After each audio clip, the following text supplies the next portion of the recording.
Amén, gloria a Dios. Gloria al Señor. Bueno, qué gozo estar aquí una vez más en este día. Es una alegría y cuando miramos lo que Cristo nosotros comprendemos que sí es un privilegio podernos reunir en honor a su nombre. Hay mucha gente hoy haciendo esto. Uno lo hace desde la fe cristiana, pero hay mucha gente hoy glorificando el nombre del Señor. Amén. Hoy vamos a estar mirando las Escrituras y antes quiero hacer una pregunta porque la gente habla de la pasión de Cristo. Entonces yo quiero que usted piense por unos segundos qué significa esto de pasión. Entonces, a estos tiempos de Jesús, los últimos días, digamos, de su vida aquí en la tierra, se le ha llamado la pasión. Entonces, ¿qué significa esto? La pasión de Cristo. Así que me gustaría que la iglesia diera una opinión sobre lo que es la pasión de Cristo. Bueno, hoy día cuando dicen fulano está apasionado, quieren decir pues es una pasión distinta, ¿no? Pero a Jesús le llamaron en estos tiempos, tratando de darle forma a lo que él vivió, le llaman la pasión de Cristo. Entonces, este es un tipo de pasión distinta a lo que muchos conocemos por pasión. Entonces, ¿qué entendemos por pasión de Cristo? Pero dice el hermano una entrega total. El hermano dice paciencia y calma. ¿Qué más? Dice el sacrificio. ¿Sí están pensando en la palabra pasión? Ok. Por pasión de Cristo, yo también estuve pensando, por eso les hago la pregunta, y yo decía, lo que yo conozco por pasión es otra cosa. Y vi a Julano apasionado, Julano y Julana los vi todos apasionados, y dice uno, entonces ¿por qué dicen la pasión de Cristo? Bueno, observa lo que te voy a decir acá de la pasión de Cristo. Es la forma de englobar los tiempos o los últimos tiempos o sucesos de la vida. ¿Qué es englobar? Cosas separadas y que las unen en una sola cosa. Por ejemplo, hay unos previos, 7 previos. Todos los 7 previos tienen sus 7 escrituras. Son lotes diferentes o terrenos diferentes. Para solo tienen que globalizarlo. Y cuando hablan de la pasión de Cristo, es la forma que ha dado el mundo y también la parte cristiana religiosa de todos los sucesos de Jesús en una sola frase. Por eso la película La Pasión de Cristo. ¿Sí? Eso, la pasión de Cristo. Allí está recogiendo todos los sucesos de los últimos días de la vida de Jesús. Entonces, es la forma de englobar los últimos sucesos de la vida de Jesús, contenida en Marcos, en Mateo, está en Lucas, Juan. Se habla de la pasión de Cristo y así estamos tocando el tema de todos los evangelios. La segunda forma que te traigo para explicar es la manera de hablar de los episodios o escenas más importantes de la vida de Jesús. Eso es la pasión. Es la manera de hablar de los episodios, un episodio, 2 episodios, 3 episodios, para no hablar 1, 2 y 3, entonces se llama la pasión de Cristo o escena diferente de la vida de Jesús. Eso cuando se dice la pasión de Cristo queremos decir esto. Pero no me conforme, hay algo más. Tercero, por pasión, es una agonía muy profunda en la vida de Jesús. Cuando dicen la pasión de Cristo, se refiere a una agonía muy profunda que hubo en la vida de Jesús. Por pasión comprendemos, en otras palabras, eso lo vivió en sus últimos días. El sufrimiento más grande que pueda él haber experimentado en sus últimos días. Así que esa es la pasión de Cristo. ¿Por qué te lo muestro de esta manera? Para que cuando escuches la pasión de Cristo suena como algo espectacular. Lo que significa es esto: una vida de dolor, una vida de sufrimiento, angustia, una vida de gran agonía. Eso fue lo que vivió Jesús. El mundo se ha vuelto despiadado, es un mundo cruel, es un mundo indiferente. El hombre, yo no sé qué le ha pasado, porque esto es difícil de explicar en lo que ha caído el hombre. Se deleita de lunes a viernes. En este barrio usted de lunes a viernes oye música, cantinas abiertas.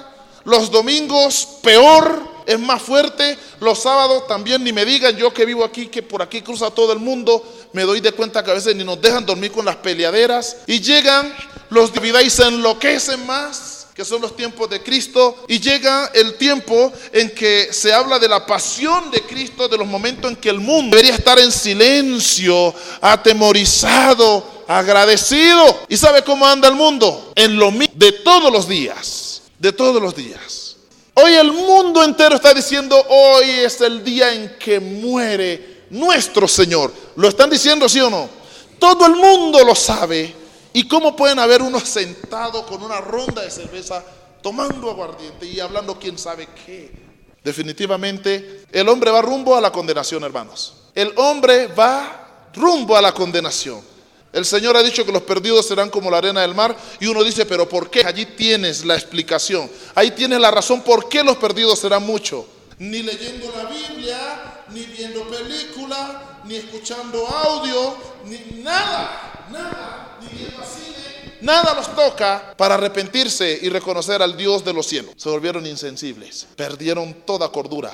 El ser humano cruzó la línea, la cruzó. Perro nace siendo perro y muere siendo perro, pero el ser humano, porque ahora hay abundancia de palabra, abundancia de Biblia, abundancia de tratados, abundancias de mensajes por doquier, hay de todo. Y aún así, diferentes medios para ver esto, por las redes sociales, afiches, allá está todo. Ponte la mano en el corazón, tú que estás aquí, mi hermano, y comprende que estos son los últimos tiempos. Estos son los últimos tiempos, y si no lo entiendes te vas a fregar, porque oyendo no oyes. Y puede ser igual a los que están por allí diciendo Él es mi Dios y no lo reconoce. Solamente mira los días santos o los días dedicados a Dios. Date un paseo por el mundo a ver qué está haciendo el hombre con estos días.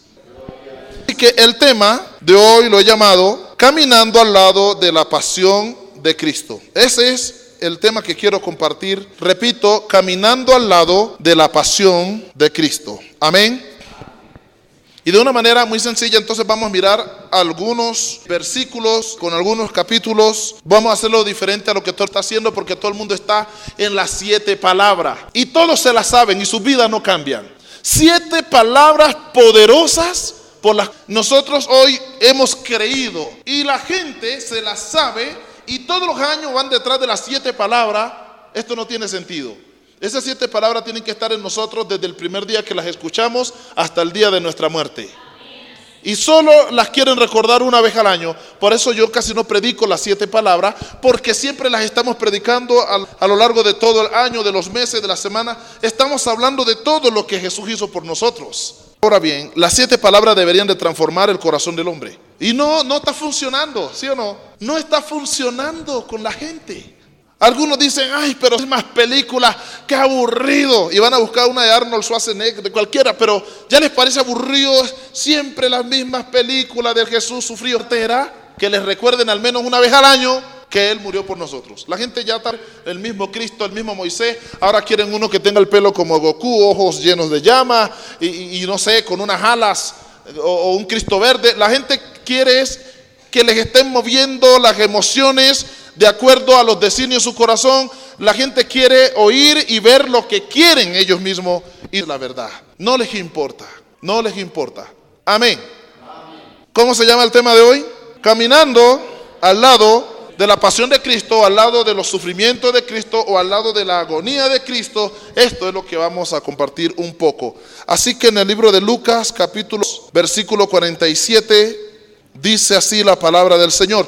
No voy a comenzar de la oración de Getsemaní, debería empezar allí, pero bueno, ya sabemos lo que sucedió allá, así que vamos a comenzar desde el versículo 47. Lo que dice el versículo 39, ya sabemos que Él se apartó a orar, que tenía gran agonía en su corazón. Él ya sabía lo que sobrevendría a su vida, sabía que el momento y la hora había llegado, y se fue a orar, pedir fortaleza a Dios por los momentos tan difíciles que Él iba a afrontar por amor a esta gente tan indiferente. Amén. Pero el amor no mira que son indiferentes, el amor no mira que son perversos, el amor no mira que somos homicidas y que somos aborrecibles. El amor cubre todas las faltas. Y Cristo por amor se entregó y sufrió, así que en esa oración ya sabemos que Él oraba profundamente, dice cruel, esto es duro, esto es algo difícil de afrontar, pero si es necesario, pues lo voy a hacer. O si hay otra forma, dímela. Él lo decía. Si no la hay, yo lo voy a afrontar. Pero Él oró de una manera muy profunda, como nunca antes había orado, porque lo que se venía era complicado.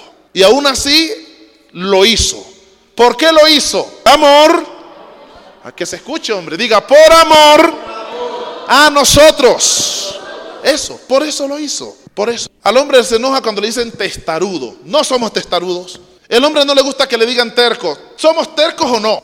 No nos gusta que nos digan duro de corazón. ¿Lo somos o no? Y hay que nos lleguen a decir pervertido. Ahí sí que nos cae mal. ¿Y el mundo cómo está? ¿Ah? Nos cae mal cuando nos dicen la verdad, porque ni siquiera nos están insultando. Amén. O pregúntenle a Jesús quiénes somos, a ver si no nos dice esto. Él una vez dijo, la generación adúltera y perversa. ¿Cómo los trató? De adúlteros, perversos. Sepulcro blanqueados. ¿Qué les quiso decir? Podridos, malolientes. Mientras él aún hablaba, dice el verso 47 del versículo del capítulo 22 de Lucas, se presentó una turba y el que se llamaba Judas, ¿cómo se llamaba? Uno de los 12, iba al frente de ellos y se acercó hasta Jesús para besarle. ¿Para qué? Diga, hipócrita. Ay, pero dígalo. Eso. Y Jesús para besarle. Entonces Jesús le dijo, Judas, ¿con un beso entregas al Hijo del Hombre? Viendo lo que estaban con él, lo que había de acontecer, o sea, los otros apóstoles le dijeron, Señor, pregunta, ¿heriremos a espada? ¿Peleamos, Jesús? Buena pregunta, ¿no? Empezamos la guerra y uno de ellos hirió a un sacerdote y le cortó la oreja derecha. ¿Qué hizo uno de ellos? ¿Qué dijeron? Se prendió esto y le dicen, Jesús, ¿echamos machete aquí o qué? ¿Peleamos? Entonces respondiendo Jesús dijo, basta ya, dice allí, dejad. Y tocando su oreja le sanó. Y Jesús dijo a los principales sacerdotes y a los jefes de la guardia del templo y a los ancianos que habían venido contra él, como contra un ladrón salido con espadas y palos. Es una pregunta a la conciencia que Jesús hace a sus enemigos. Dice, habiendo estado con vosotros cada día en el templo, no extendisteis la mano contra mí, mas esta es vuestra hora y la potestad de las tinieblas. El Señor ahí les dijo algo terrible a ellos. Amén. Pero si leemos esta palabra 1600 veces, son 1600 veces que no vamos a entender qué es lo que le pasó a Judas. Traicionar a Dios, a su maestro, a su Señor, al Salvador del mundo, traicionar a su mejor amigo, al que confió en él, le dio un nombre y lo eligió como uno de los suyos y le dio confianza, ir a los enemigos y decir caminen, yo lo llevo en dirección de él y lo voy a besar. Judas, eres terrible, ¿no? Yo creo que ellos mismos dirían, Dios me libre ser como Judas, aunque eran los enemigos de Jesús, porque ¿quién puede hacer esto? Una traición como esa. Así que aquí comienza el dolor del corazón de Cristo, porque están confabulando contra él, lo están persiguiendo y emprenden la marcha. Está bien, cuando uno tiene enemigos sabe que van a venir contra uno, pero que delante de los nuestros es el primer golpe al corazón de Cristo. Antes de que tocaran su cuerpo, alguien tocó su corazón de una manera infame. Judas. Dice que pobre Judas, ¿tiene algo de pobre? ¿Una cosa de esta? ¿Tiene algo de decir pobrecito Judas? Pero él es así porque así es la capacidad del corazón del hombre, de perverso, de maligno, de dañino, de traicionero. Así es el corazón del hombre, así de oscuro como lo ves allí, capaz de entregar besando al otro como si fuera de lo mejor, un beso como señal para que no cojan al que no es. Pero no piensen en Judas, piensen en Jesús, lo que está pasando en Jesús. La Biblia dice que Jesús nos amó. Jesús pasó tiempo con ellos, les enseñó. Él los alimentaba cuando recorrían ciudades y aldeas y donde quiera que iban, Él los alimentaba. El Señor confió en Judas, uno los llamó a predicar y a él lo nombró tesorero de las ofrenditas que recibía y confiaba en este. Y mire lo que le hizo. Y Judas, uno de los seguidores de Jesús, de los que oían palabra de vida eterna, de los que veían los milagros, él llegó a sentir el poder de Cristo. Lo vio, sirvió y fue partícipe de las grandes maravillas que él hacía. Cuando multiplicaba panes y peces, cuando tocaba dar de comer a más de 1,000 y 5,000, cuando caminó sobre las aguas, cuando enfrentó al endemoniado gadareno, cuando sanó los 10 leprosos, cuando resucitó a Lázaro y a la hija de Jairo y sanaba y hacía maravillas. Judas estaba allí y mire cómo lo entregó. Judas recibió todas las promesas del Señor, todas las recibió y todas las conocía y aún así lo entregó. Bueno, al fin y al cabo él fracasó, pero ¿qué cree que está pasando en el corazón del Señor? Él no tenía miles, él tenía 12 y de los 12 él le torció uno, habiéndole dado lo mejor. Y ahí comienza la pasión de Cristo, ahí comienza el momento difícil y de ñapa Judas le lleva ¿qué? Una cantidad de gente de hombres malos porque eran soldados romanos. Le lleva a las autoridades que durante el ministerio lo persiguieron y hablaron más de él y lo tentaron, y Judas se unió con ellos y lo llevó en dirección de Jesús. No llevó almas a la salvación, pero sí pudo llevar enemigos para prender a su maestro. Pero Jesús, de una forma concreta, hace lo siguiente. Lo primero, Judas representa la insensibilidad del hombre. Si tuviera algo de sensibilidad, por todos los buenos tiempos vividos con Jesús, no hace lo que hizo. Por agradecimiento, por gratitud, y yo creo que también por amor, porque una persona como Jesús es digno de amar. Jesús, siendo Dios, no maldijo a nadie, no destruyó a nadie. Fue humilde, fue sencillo y fue muy apasionado con sus discípulos. Los soportó, los toleró, y al que era ignorante le enseñó. Entonces Judas representa ¿qué? La insensibilidad del hombre y la traición rodeada de hipocresía. Eso representa Judas. Traición, ¿por qué? Porque lo traicionó. Rodeada de hipocresía, ¿por qué? Porque llegó a darle un beso como si fuera el beso santo que siempre es confianza. Ahora usa esa misma virtud, pero para señalarlo, para que lo cojan y comience el sufrimiento. ¿Cómo es posible que alguien que oiga la palabra, yo me he preguntado, ¿cómo es posible que alguien que recibe de primera mano, maestro, sea tan insensible? ¿Cómo es posible que alguien que recibe de primera mano tenga una característica tan maligna como Judas? Lo segundo que vemos en este pasaje 37 al 53 es: Jesús manifestó el poder sanador que hay en él. Lo observamos. Vienen los soldados y los apóstoles dicen: Jesús, ¿peleamos o qué? Pero él que hace la pregunta y ya una oreja había caído. Los apóstoles lo tomaron serio. Aquí vamos, yo creo que dijeron: morimos, pero nos llevamos más de uno. No, así piensa uno humanamente. Aquí caemos, pero otros caen con nosotros, y dieron el primer golpe. Y tenían puntería porque bajaron una oreja.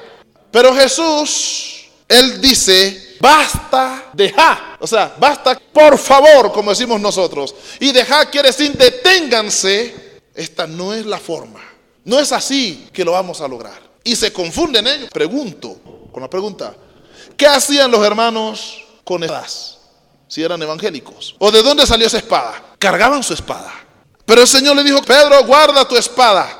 Quizás pensando en defenderte, pero a partir del momento él ya va a marcar por siempre que esa espada no le va a servir en su fe y que no debe cargarla. Cuando dice basta ya, y corrige lo que hizo la espada, toma, la pone y la sana. Entonces Jesús en esta escena muestra su poder sanador. Ahora, ¿cómo es posible que en medio de un dolor, de traición, de tanta, Jesús esté sanando a sus enemigos? Porque Él es amor. Jesús no miraba a nadie con rabia. Jesús no vino a destruir, a dañar. Nunca entendieron lo que realmente quiso hacer por ellos. Y al que no lo entendió, igual Él lo hizo, para que el que quiera se arrepienta y se salve. Él tenía claro lo que iba a hacer, más allá de lo que los hombres estaban haciendo. Los apóstoles tampoco habían entendido a plenitud esta situación, pero Él en este momento le da un mensaje a sus enemigos, pero también le da un mensaje a sus discípulos. Su pasión continuaba formando a sus discípulos. Amén.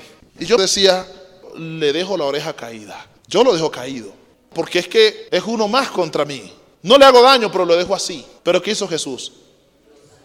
Lo sanó. Y yo creo que se cobró fuerza antes para agarrarlo, pero el Señor lo hizo. Ahora entiendes que Jesús sí es amor, que no es que Él te haya olvidado porque se te cayó una muela, no, Jesús está con nosotros. Él está con nosotros. Más allá de lo que la gente piense y diga de nosotros, Él está con nosotros, porque es que esa es la posición de Él hacia nosotros, aunque la nuestra sea de indiferencia.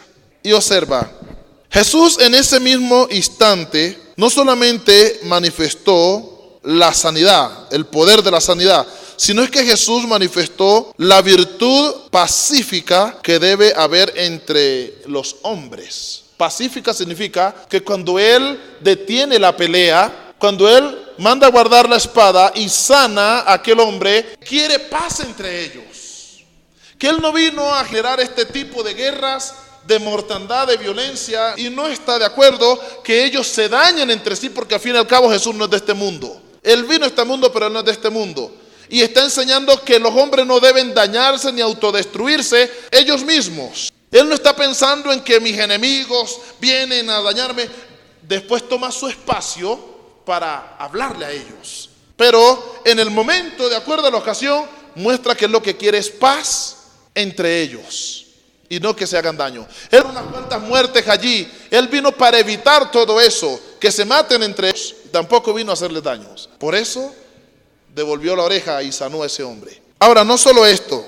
Jesús enseñó que la violencia no es la forma en que Él pelearía esta batalla. La violencia no es la forma en que conquistarían, en que ganarían esta batalla. La iban a pelear. ¿Peleamos o qué, maestro? Él dice, no. Jesús tenía su propia forma. Con el bien iba a vencer el mal, amando a sus enemigos y sanando a los que de ellos estuvieran heridos o enfermos. Ahí lo mostró. Jesús tenía una forma distinta de ganar esta batalla. ¿Por qué? Violencia. El mundo ya se mataba a sí mismo.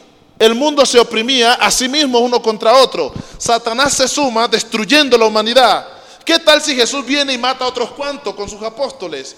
Se estaría sumando a lo que hay aquí, y Él vino a hacer lo contrario, a vencer todo eso con el bien, a evitar las muertes y a evitar la violencia. Es por eso Él está peleando esta batalla.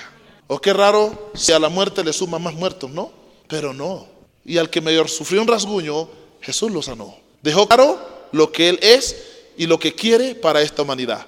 Entonces Dios quiere que nosotros seamos sanados. Quiere. No nos quiere ver allí postrados, heridos. No nos quiere ver en guerras unos contra otros, maldiciéndonos. Jesús no quiere eso. Allí lo manifestó. Amén. Esa no es la forma en que Jesús ganaría la victoria. Y lo dejó claro a sus discípulos. Ahora, Jesús hace algo muy importante. Confronta a sus enemigos cuando Él dice en el versículo 51 en adelante. Siendo Jesús dijo, basta ya, dejad. Y tocando su oreja, le sanó. Y Jesús dijo a los principales sacerdotes, a los jefes de la guardia y a los ancianos que habían venido contra Él. ¿Contra quién vinieron? Como contra un ladrón habéis salido espadas y palos. ¿Sabe qué está haciendo Jesús? Aunque ya lo que está pasando, a Él le duele, porque es que todo sí le está doliendo. Él dice, hay tantos valientes en este mundo, y claro, la arremetida para ellos se entiende, pero que tengan esa misma actitud depravada hacia mí, que no he hecho ningún mal, eso le duele a Jesús. Por eso se dice, como contra un ladrón vienen con espadas y palos a mí. Y hay algo importante, Él les mueve la conciencia, hermanos, porque es que a la gente a veces hay que moverle la conciencia. A veces nosotros estamos allí, el Señor toca duro la conciencia de nosotros, a ver si despertamos y reaccionamos y dejamos de ser tan perversos. Y observa lo que Él dice en el versículo 53, léalo conmigo. Habiendo estado con vosotros cada día en el templo. ¿Cada día qué significa? Que todos los días Jesús se mantenía allí. Y no extendí contra mí. ¿Sabe por qué se lo dice? Jamás me tocaron porque jamás vieron algo malo en mí. Dice, mas esta es vuestra hora. ¿Qué quiso decir? Quiero que sepan que entiendo lo que está pasando. Esta es la hora de ustedes. El momento de su maldad tendría que manifestarse. Pero lo que es peor, su maldad humana se ha unido a la maldad satánica y juntos han venido contra mí. Esta es vuestra hora y también la hora de la potestad de las tinieblas. Los hombres naturales con su maldad y el poder de Satanás en contra de Jesús, unidos ambos, estaban haciendo realidad ese momento de los sufrimientos de Jesús. Ahora quiero que sepas, hay una hora en que los hombres malos se levantan a hacer daño, dice Jesús. Y hay una hora también en que las potestades de las tinieblas se manifiestan a destruir. Y en ocasiones se une el hombre y las tinieblas. Mire que hay para dañar. O sea que hay hombres poseídos por Satanás, hombres y mujeres, pueblos, pandillas, grupos, familias, poseídas por el diablo para dañar, para destruir y traer sufrimiento a los demás. Esto es tremendo, ¿sí o no? ¿Cómo se llama el tema? Caminando al lado de la pasión de Cristo. Vamos a leer 54. Prendiéndole le llevaron y le condujeron a casa del sumo sacerdote.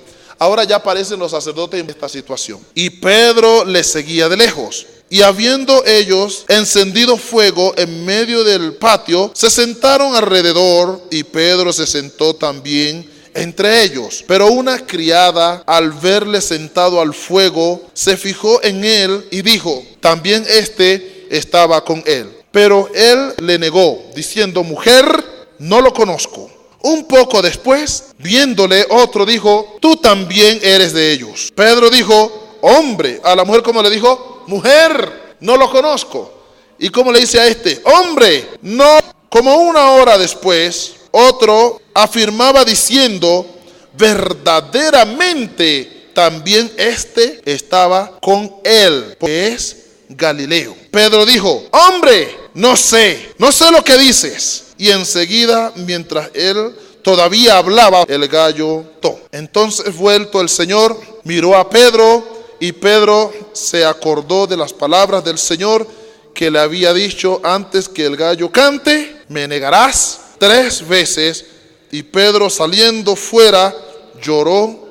¿Por qué lloró Pedro? Porque Pedro no creyó que uno como ser humano pueda caer tan bajo, que uno cree que tiene todo bajo control, que uno es respetuoso, que uno es amable, que uno se mantiene en una posición buena, y de repente Pedro llegó a un extremo que él mismo se desconoció y lloró amargamente, sufriendo en el corazón. Aplaudía lo que acababa de hacer. ¿Cómo es posible que ahora él también generó dolor?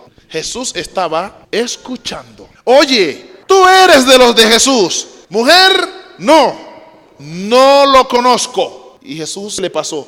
Mire, cuando uno está en esa situación y gente que ha estado con uno, que lo conoce, que comió con uno, que anduvo con uno, que le sanó la suegra, que tanta cosa, ahora le dice a los enemigos de Jesús: no conozco a Jesús. En el corazón, ¿qué cree que le corrió? Jesús en esa situación no estaba sintiendo ira. Jesús estaba triste, sufriendo. Y el sufrimiento más grande se lo estaban los suyos.